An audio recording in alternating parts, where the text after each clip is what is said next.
الغل بايه؟ 150 جنيه. النفاق بايه؟ 150 جنيه. الانتماء بايه؟ 150 جنيه. الهري بايه؟ 150 جنيه. تأجير الهوا بايه؟ 150 جنيه. والآراء الباطلة بايه؟ 150 جنيه. والهجوم على النجوم بايه؟ 150 جنيه. اهلا بيكم في حلقة جديدة وتواصل جديد مع حضراتكم ورد قوي على المدعو ابراهيم سعيد اللي بيعض الايد اللي اتمدت له، وكل هدفه واحد بس، وهو محاولة كسب وإرضاء وتقديم فروض الولاء والطاعة لجمهور النادي الأهلي. هجوم مستميت على الكابتن رضا عبد العال، واحنا طالعين النهارده عشان ندافع عن الفكرة وندافع عن نجم كبير اسمه رضا عبد العال. حلقة نارية مع زميلي الناقد الرياضي والصحفي الجريء محمد العزب. ننزل بالبرومو ويلا نرد على التوك ده. صحيح 150 جنيه. لايك وشيره في كل مكان، الفيديو لازم يوصل لكل جمهور نادي الزمالك في كل مكان. يلا ننزل بالبرومو ونشوف حكايه التوك وحكايه ابراهيم سعيد الاعلامي الفاشل. يا ريت يا ريت يا ريت يا ريت يا ريت يا ريت يا ريت يا ريت يا ريت يا ريت يا ريت يا ريت يا ريت يا عمري ما حبيت.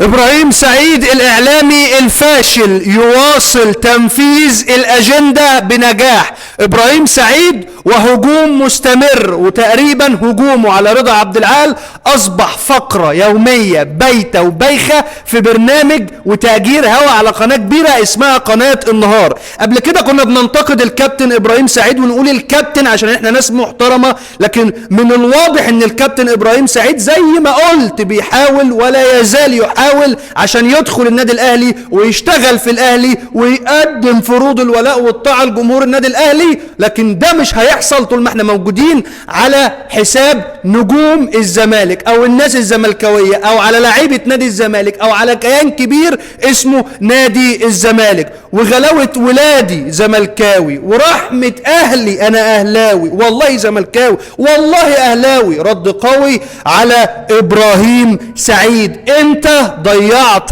تاريخك، والنهارده طالعين ندافع واضحه اهي عن الكابتن رضا عبد العال المحترم اللي انت يا كابتن ابراهيم عضيت الايد اللي اتمدت لك من رضا عبد العال ابن البلد وصاحب الاصل واللي يعلمك يعني ايه اصل. وبرضه مش هتكسب جمهور النادي الاهلي، لان انا اتوقع ان في ناس كتير في جمهور النادي الاهلي اخواتي وحبايبي واصحابي عاقلين وعارفين يعني ايه اجنده. يا اعلامي يا فاشل في الاداء الاعلامي. اهلا بيك صديقي محمد العزب الناقد الرياضي. ابراهيم سعيد بس من غير اسئله، من غير اسئله. مقدمه ناريه علي. احنا بس عايزين نتكلم في حاجه. احنا هنا ما بنهاجمش، احنا هنا بننتقد مواقف. كلمه الهجوم دي كبيره. احنا لا اصحاب اجندات ولا عايزين الحمد لله ولا حد بيدينا تمويل عشان نهاجم. احنا ناس نقاد رياضيين بنطلع نتكلم عن اي حدث بيتم من وجهة نظرنا. كابتن رضا عبد العال هاجمتك اكتر من مرة، انتقدتك اكتر من مرة، صحيح، ويمكن حصلت بينا مشكلة اكتر من مرة وكتبت عنك تقارير، لكن عمرك ما رديت، عمرك ما قلت انت بتكتب ايه، عمرك كل حاجة. وبيتقبل.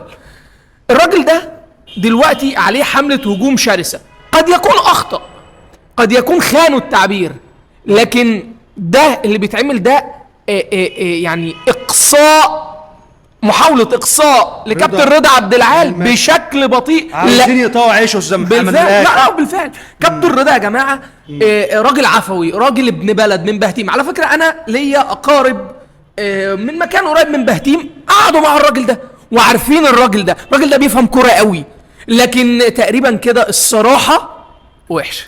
الصراحة ان الكابتن رضا عبد العال تقريبا مسبب حرقان وغليان، وعرفت من الصيدليات ان مرهم كيناكومب كريم عليه سحب كبير جدا، وتقريبا السحب ده متجه او رايح ناحية مدينة الانتاج الاعلامي، ورايح ناحية مدينة او قناة النهار بالتحديد وبرنامج الكابتن ابراهيم سعيد. انا بقى طالع النهاردة ارد على الكابتن ابراهيم سعيد، لان من الاخر القصة دلوقتي ما بقتش يا جماعة يا اخواتي اهلي ولا زمالك، الاهلاويه حبايبنا واخواتنا. القصه دلوقتي بقت حمله ممنهجه مدفوعه الاجر مموله لاقصاء، زي ما زميلي محمد عزب قال، كابتن رضا عبد العال من المشهد الرياضي وقطع عيشه. يعمل حمله اعلانات نطلع نهاجمه، ويطلع المدعو ابراهيم سعيد يهاجمه، ويطلع بقى ينتقده بحاجات غريبه، ويطلع يتكلم. انا دلوقتي والله ما بتفرج على فيديوهات ابراهيم سعيد الاعلامي.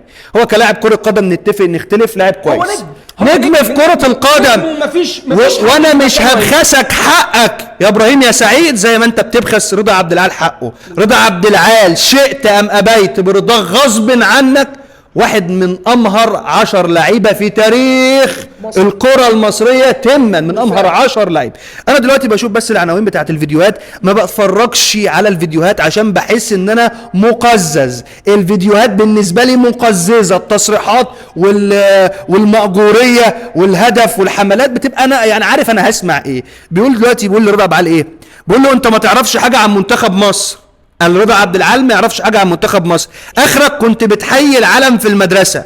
رد صادم من ابراهيم سعيد على تصريحات رضا عبد العال.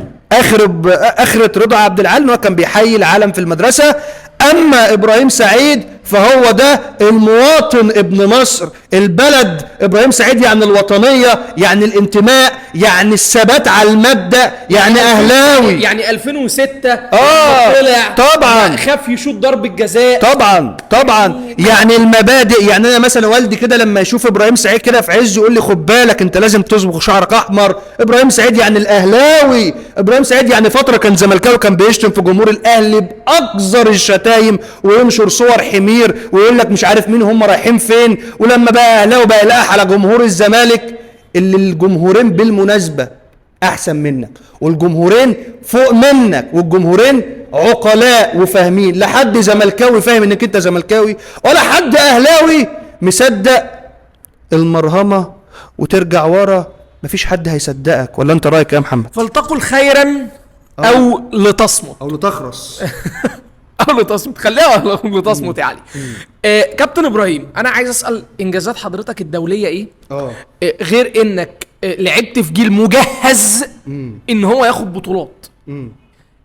هل كابتن ابراهيم شارك بشكل قوي في الثلاثيه؟ ثلاثيه افريقيا؟ لا اعتقد. لعب ب 2006 ولعب 2008 تقريبا. لعب شويه في 2008. لعب شويه في 2008 2006 اللعب.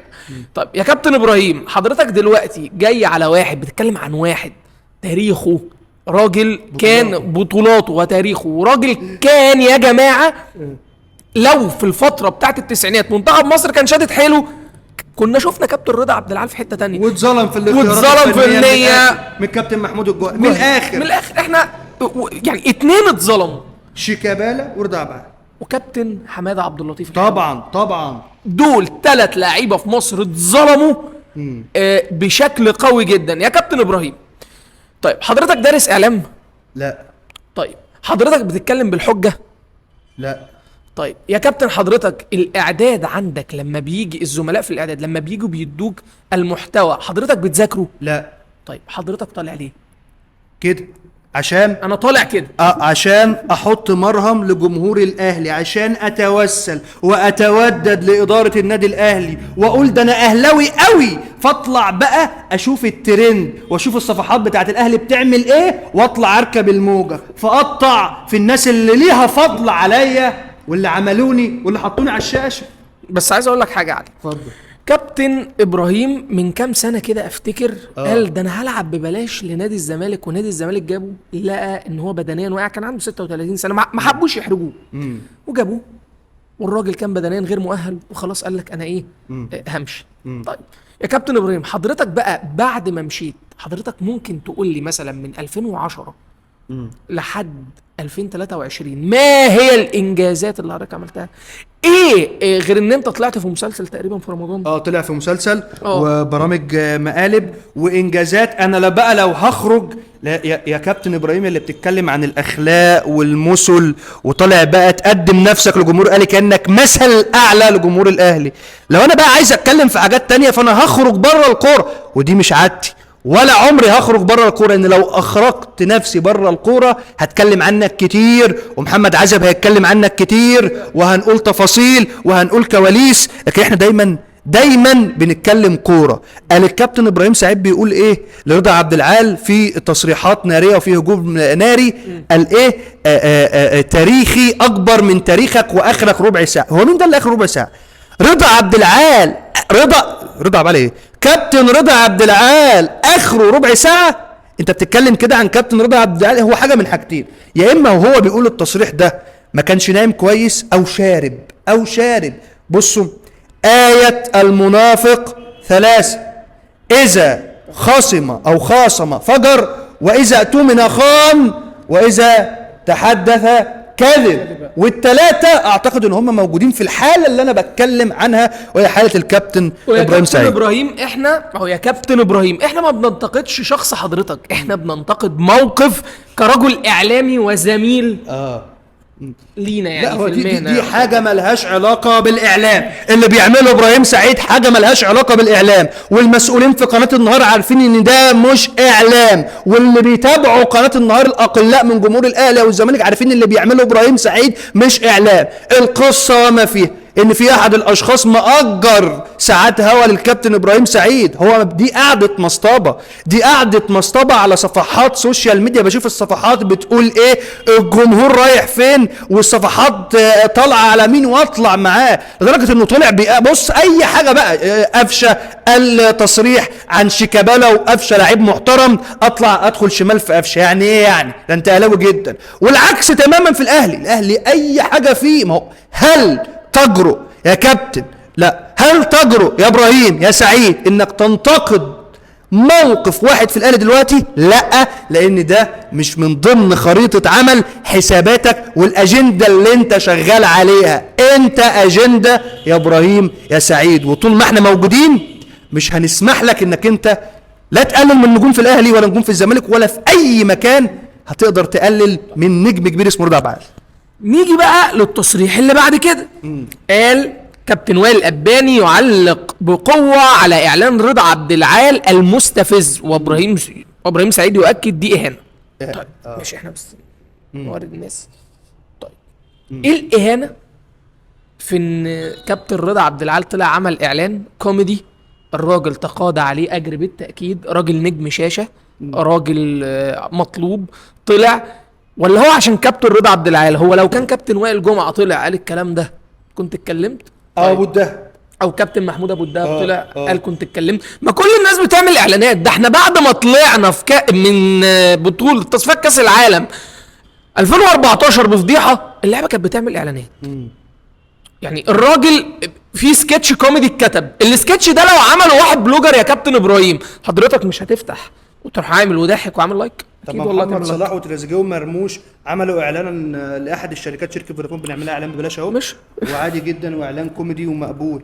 تقدر تطلع ابراهيم سعيد تقول ايه اللي بيعمله محمد صلاح، او دمك مش كويس يا محمد صلاح، او تنتقد مثلا عمر مرموش. ما يقدرش يعمل القصه دي. ما حدش يقدر بص تعالى، في حاجات خطوط حمراء بالنسبه للناس. بصوا يا جماعه، احنا لا بنهين نجوم وبننتقد مواقف. في فرق ما بين النقد والفلس او الافلاس. لا، ده الفلس ده انت ما عندكش حاجه تقدمها. فانا طالع اركب ترند. مفيش اعلامي ركب ترند في مصر الا لما كان بدايته كده ونهايته كده. صحيح، نهايته واقعه. انت نجم كبير بتلعب على تاريخك. طب فين تاريخك؟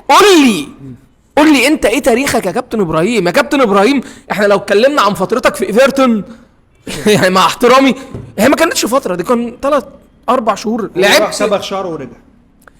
والله على انا مش عايز اتكلم على مواقف وحاجات. يعني يا كابتن ابراهيم، يا كابتن ابراهيم، احنا طالعين بنتكلم عن حاله حضرتك عملتها، حاله احتقان من كابتن رضا عبد العال، وحاله هجوم واي حد بيهاجم كابتن رضا عبد العال، انت لو كنت مكان كابتن رضا هتعمل قده مره واثنين وعشرة و13. لكن افهم كوره، افهم تحليل. مش اي لعيب كوره كويس بيبقى مذيع كويس او محلل كويس او مدرب كويس. في ناس احترمت تاريخها وابتعدت عن المشهد، وفي ناس مصره انها تتحط في زون معينه مش هتطلع منها طول عمرها. اطلق يا كابتن ابراهيم، حضرتك زملكاوي ولا اهلاوي ولا اسماعيلاوي ولا مصلحنجاوي؟ كابتن ابراهيم سعيد مصلحنجاوي، لا اهلاوي. واوعى حد اهلاوي يصدق انه اهلاوي ولا متربي في الاهلي، اوعى حد زملكاوي يصدق انه كان في يوم من الايام زملكاوي. لا، هو مصلحنجاوي، ولا ان مصلحته مع النادي الاهلي دلوقتي، او هو حابب ان هو يشتغل، او الاهلاويه او جمهور الاهلي يشغلوه زي ما هو اشتغل دلوقتي، فهيفضل يمرهم لمجلس الاداره ويخلي الباطل حق والحق باطل. ومجلس اداره النادي الاهلي مش غبي، قابل حاجه زي كده، ومش غبي. ومجلس اداره النادي الاهلي عنده قناه، عنده موقع، عنده حاجات كتير يعني. والكابتن محمود الخطيب رئيس مجلس اداره النادي الاهلي في احد المعازي، مش عارف بيسموها المعازي ولا ايه، كان الكابتن ابراهيم سعيد معدي بعد ما اعلن تقديم فروض الولاء والطاعه للنادي الاهلي وجمهوره، فتقريبا الكابتن محمود الخطيب خدك بالحضن صح واستقبلك وقال لك اهلا هيما فينك، بقالك كتير ما شتمتناش، صح كده؟ ارجعوا للفيديو وشوفوا استقبال الخطيب للكابتن ابراهيم سعيد. مع ان كابتن ابراهيم انتقد كابتن محمود الخطيب بشكل لا يليق برضه. احنا بنتكلم، احنا ناس بنقول احنا حبينا نادي الزمالك، بنحب نادي الزمالك وطلعنا، والناس عارفه ان احنا ايه، زملكاويين. مين تف على جمهور الاهلي في احد المباريات؟ مين بصق على جمهور الاهلي في احد المباريات؟ لو هنفتح الدفاتر القديمه والله ما هنخلي لحد خاطر وهنكشفك كابتن ابراهيم. لكن دايما خد بالك الحق ورا الناس كتير بتنصفه، حتى لو اهلاويه هيشوفوا الفيديو ده هينصفوا الحق، وعارفين انك انت كالمهرج في الوسط الرياضي لمصلحتك. في النهايه عشان ما نطولش على حضراتكم، دي مشكله نفسيه ولا نقص؟ ده تعليقه على تصريحات الكابتن رضا عبد العال. والله لو هنتكلم عن المشاكل النفسية او النقص فهنرجع ونشوف مين اللي كان اهلاوي ورجع بقى زملكاوي، هنرجع ونشوف مين اللي بيغير في مبادئه زي ما بيغير هدومه كل يوم، ده اذا كان بيغير هدومه، وهنعرف مين بجد اللي عنده عقدة نقص وعنده مشاكل نفسية. كل الدعم للكابتن رضا عبد العال وكل الاحترام للكابتن رضا عبد العال. انت كمتابع ومشاهد تتفق تختلف مع تصريحاته ومع آرائه، ده حقك وده حقي، تمام؟ لكن لا نقبل الإهانة أو التقليل أو حملات الهجوم الشرس على رضا عبد العال ولا قطع عيش الراجل ده. كل الدعم رضا عبد العال، لايك وشير في كل مكان، وتحياتي ليكم. وبشكر زميلي محمد عزب، نورتني وكنت معاه النهارده، وحلقة قوية جدا. لازم الفيديو ده يدخل كل بيت رياضي في مصر. سلام. سلام.